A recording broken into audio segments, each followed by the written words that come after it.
शहजादी एरिंदरा और लाल अजदहे की कहानी। ज़माना कदीम में एल्डोरिया नामी सरसब्ज और शादाब सल्तनत में एक शहजादी रहती थी जिसका हसन और हिकमत बेमिसाल थी। इसका नाम एरिंदरा था और वो अपने लोगों की बहुत महबूब थी क्योंकि इसका दिल मेहरबान और दिमाग तेज था। लेकिन इसकी जिंदगी पर एक लानत का साया था। एक अजीम लाल अजदहा जिसका नाम वेल्दूर था ने शेफेल के पहाड़ों की चोटी को अपना मस्कन बना लिया था। हर साल वो सोने और जवाहरात का खराज मांगता, वरना वो सल्तनत को आग और गजब से तबाह कर देता। लोग मायूस थे क्योंकि उनके खजाने खाली हो चुके थे और अजदहे की भूख खत्म होने का नाम न लेती थी। एरिंदरा, जो अपने लोगों की तकलीफ नहीं देख सकती थी, ने खुद अजदहे का सामना करने का फैसला किया। सफेद लिबास में मलबूस वो अकेले अपने घोड़े पर सवार होकर अजदहे की मांद की तरफ रवाना हुई, अपने साथ सिर्फ अपनी अक्ल और एक छोटा सा बरबत लेकर। जब एरिंदरा चोटी पर पहुंची तो उसने वेल्दूर को पिघले हुए पत्थर के तख्त पर बैठा पाया। इसके सुर्ख चिलुई सूरज की रोशनी में जवाहरात की तरह चमक रहे थे और उसकी सुनहरी आंखें तजस्सुस और तहकीर के साथ इसे देख रही थी। एक फानी दोशीज़ा मेरी सरजमीन पर क्यों आई है, वो गिर जा। इसकी आवाज जमीन को हिला रही थी। क्या तल खराज लाई है, मैं तेरी हड्डियों का जियाफत करूं। एरिंदरा अजदहे के सामने झुक गई। इसकी आवाज खौफ के बावजूद मजबूत थी। ए अजीम वेल्दूर, मैं ना सोना लाई हूं न जवाहरात, क्योंकि मेरी सल्तनत खाली है।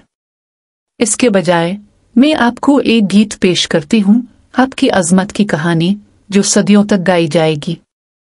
अजदहा मुतजस्सिस हुआ और अपने बड़े पंख को लपेटते हुए आराम से बैठ गया। गाओ, ये छूटी, लेकिन याद रखो अगर तेरा गीत मुझे पसंद ना आया तो ताव यहाँ से जिंदा नहीं जाएगी। एरिंदरा ने अपना बरबत बजाना शुरू किया। उसकी उंगलियां सितारों की तरह कदीम धन छेड़ रही थी। इसने वेल्दूर की ताकत, इसकी आग के शोलों और आसमान पर उसकी हुक्मरानी के किस्से गाए। लेकिन जैसे जैसे इसका गीत आगे बढ़ा, उसने अजदहे की तन्हाई और एक ऐसे साथी की ख्वाहिश की कहानी बांधी जो उसकी हिकमत और अक्ल का मुकाबला कर सकी। अजदहे की नजर नरम पड़ गई और उसके गिले से एक धीमी गरज निकली जो किसी पुरसुकून आवाज की तरह थी। तुम इन सच्चाइयों का जिक्र करती हो जो बहुत अरसा पहले दफन हो चुकी थी, शहजाद। लेकिन एक ऐसा साथी कहाँ मिलेगा जो मुझ जैसे दरिंदे का हमसर हो।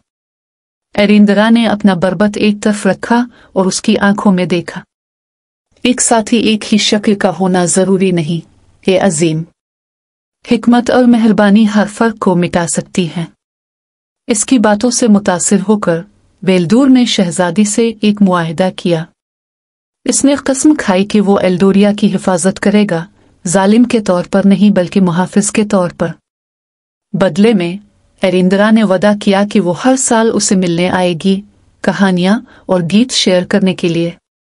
यूं लाल अजदहा सल्तनत का सबसे बड़ा हलीफ बन गया और एरिंदरा का नाम वेल्दूर के साथ तारीख की किताबों में लिखा गया। एक ऐसी कहानी जो जुर्रत, हिकमत और समझ बोझ की ताकत पर मबनी थी।